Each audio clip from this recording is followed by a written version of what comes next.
Today, I want you to pay close attention to me because I'm going to teach you a really easy, very simple technique that might even seem a little absurd at first.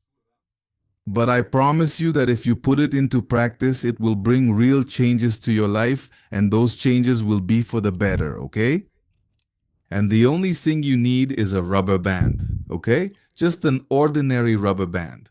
And you're going to put it around your wrist, all right? But before we continue, I want to make one thing very clear, and that's that this exercise is not about punishing yourself every time something doesn't go the way you want, okay? It's not a punishment, let alone a fight against your own mind. But rather, what the rubber band does is it will only work like a bell, okay? An alarm, you know? A little signal that's going to tell you, hey, wake up. Are you going back to your previous state? Because in general, we don't have problems with the law of assumption for those of us who study Neville Goddard. And it's not like you have a problem with your imagination either, because in the end, you use your imagination 24/7, whether you realize it or not. And well, it's not even that you have a problem with the techniques you're using either, but rather, the real problem is that we spend a large part of the day going back again, without even realizing it, to the old version of ourselves. Right? You might meditate in the morning and then imagine for a little while, do your imaginal acts. And then you have Post-its stuck to your computer or on your bathroom mirror with your affirmations. And then you read Neville for a little while and you feel great, you feel different. But after a while, you pick up your phone and see a message you didn't like, or you remember something. No, something threw you off, something shook you up, someone at work triggered you, answered you rudely, you know? And automatically you start thinking like the person you didn't want to be anymore. You start feeling afraid again, you start feeling rejected again, you start feeling poor again, you start feeling deceived or betrayed again. And what happens? That thought sneaks in quietly. Interestingly, that this isn't working or I can't seem to stay in that state. And the problem isn't that one of these thoughts appears, because a single thought by itself shouldn't scare you, you know? The problem is when you get on that train of thought, when you follow it, when you continue that conversation, when you feed it, yeah. And when you realize it, you've already spent 20 minutes, an hour, or maybe the whole day living again from that old state. Right? So this is where the rubber band comes in, okay? The moment you realize you're thinking from your old version of yourself, you're going to pull the rubber bee and let it go, okay? And you don't have to snap the rubber band really hard, and you don't have to hurt yourself. I mean, that's not the idea. The idea is just a little contact, because that's enough to interrupt the automatic thought. That's what's interesting about this, you know? Is the rubber band telling you to stop? That thought belongs to the previous state. And what that little moment does is create a pause, and within that pause you regain your power of choice. Because normally we go through life reacting, we think something and then we follow it, or we feel something and we believe that's who we are. That feeling, we see something in the external world and automatically accept it as true, right? But what the rubber band creates is that space between the stimulus and your reaction, you know? And in that small space, you can remember that you don't have to follow it. I don't have to keep thinking about this. I don't have to stay in this state that I don't like, you know? Or even habits like being aware that this is an old habit. Well, it's an old habit from my old identity. So, after you snap the rubber band gently, you don't just stay there trying to eliminate the thought, right? What we do is replace it, okay? And this is really important because it's not enough to just say, I don't want to think about this, okay? Because when you fight against a thought, sometimes we end up giving it more focus than we think, right? And what I want you to do is, instead of fighting with a thought, to acknowledge it and change direction. And I want you to see what Neville tells us here. This is from Feeling is the Secret. This is so you can confirm what I'm telling you and check out what he says. He says, every reaction leaves a subconscious imprint, and unless it is countered by an opposite and more dominant feeling, it becomes the cause of future actions. Okay? And here is exactly the reason why it's not enough to just stop the thought, but you have to replace it with another one that is more dominant, stronger, and that's exactly what Neville is telling us here, right? So you can follow the next 3 steps, which are very simple, and the first is to stop yourself. Do you see and feel your rubber band on your wrist? The second step is to name the state of that conversation. That's the recognition you have. Can you tell yourself, this is the old version of me? This is the state of fear. This is the state of lack. This is the state of rejection, you know? That's how you separate yourself from the state, okay? So don't say, I am being insecure. It's better to say, I am observing the state of insecurity.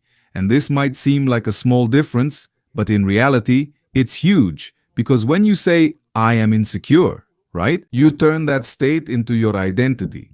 When you say, I am observing the state of insecurity, you remember that you are the consciousness that can enter and leave any state. That's the beauty of this separation, okay?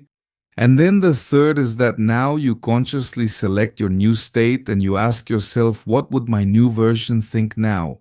What would my new version, the one that is abundant, say? How would he walk? What would this version, who trusts in his power, think? And that's where it puts you. You enter your new state and now you really choose a new conversation. For example, imagine that you are waiting for a message from a certain person, you check your phone, and there's nothing. What does the old version do? It shows up immediately and says, they're not texting me because they don't care about me. They're probably with someone else. What happens? In that moment, that's when the rubber band comes in. Pause. Do you recognize it? This is the old state of rejection, and then you choose, I am a loved, cherished, and respected person, and I don't need to go chasing after anyone. My worth doesn't depend on a message. Another example, do you want to start a project? Do you want to start going to the gym? Or do you want to accomplish an important task and then your mind starts up? Do you do it? On Monday, I just don't have the energy. What's going on? That's when you use the rubber band and tell yourself, this is the state of someone who procrastinates, and then you redirect. I keep my word. I am a person who does what he says. Okay? Now, it's not about trying to finish everything in one go, but you start doing little things that are aligned with those actions your true self would take. Okay? What you're doing is that with these steps, you're strengthening the new identity. Okay? Now, this is really important, and I don't want you to use this rubber band to obsessively monitor every thought that goes through your mind, you know? It's not like you're going to act like a cop with your thoughts either.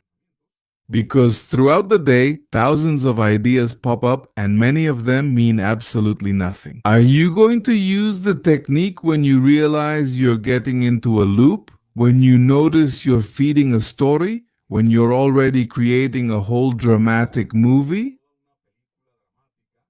Yes, when you notice that your body is starting to react and you feel like you're falling into that state you know so well, that's when you use the rubber band, okay? The rubber band helps you say that you don't have to keep going down this path. That little space is perfect for you to make your decision, and then you choose to return to your chosen identity. Because remember something, Neville didn't say that you had to control every word or every thought that popped into your head. He talked about states, and the state is the way you see yourself, how you interpret life, and how you react to circumstances. Okay, that's why we're not just trying to change our thoughts, we're learning to notice which version of ourselves we're thinking from. And thought only gives you clues, okay? So the band doesn't magically change your state, you change the state. The band only works as a crutch, and you have the ability to do it on your own, okay? You know? And as the days go by, just touching the band or seeing it automatically starts to remind you of who you decided to be. And you'll get to the point where you won't even stretch it, you won't even pull it. Because what's important isn't the snap itself, but the awareness it's bringing you back to. And at first, maybe you'll have to interrupt, I don't know, 10 times a day the old state, then it will be 5 times, and then 2 times, and then 1 day. Maybe you'll find yourself in a situation that would have knocked you down emotionally before, and you realize that you don't react the same way anymore. And this happens not because you've repressed your emotions, but because you're no longer the same person, internally. That's the goal, okay? Your reaction changes because your state changed. So over the next 7 days, I want you to try this experiment. Give it a chance, put it to the test, okay? Put a rubber band on your wrist, and every time you notice that your old self wants to take control again, what happens? There's a rubber band. Like in The Simpsons, there's a board, there's a rubber band. Pause. Do you remember who you are? You get to choose again. Because in the end, transformation doesn't happen from a perfect thought, or by doing the perfect visualization, or by repeating 800 affirmations. Transformation happens when, time and again, you choose to remain in the new state. That's what Neville meant by persistence, okay? And when you manage to persist and change your identity, inevitably you see results out there.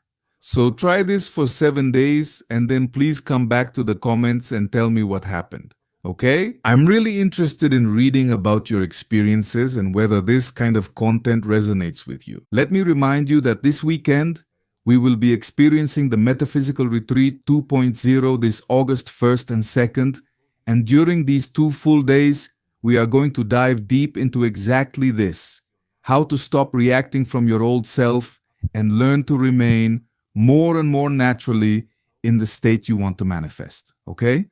I'm going to leave all the information for you down here in the description box, all right? So thank you very much for your time, for listening to me. I send you a big, strong hug, and that's all for now from Domina tu Mente con Raul. I'll see you in the next video program. See you soon.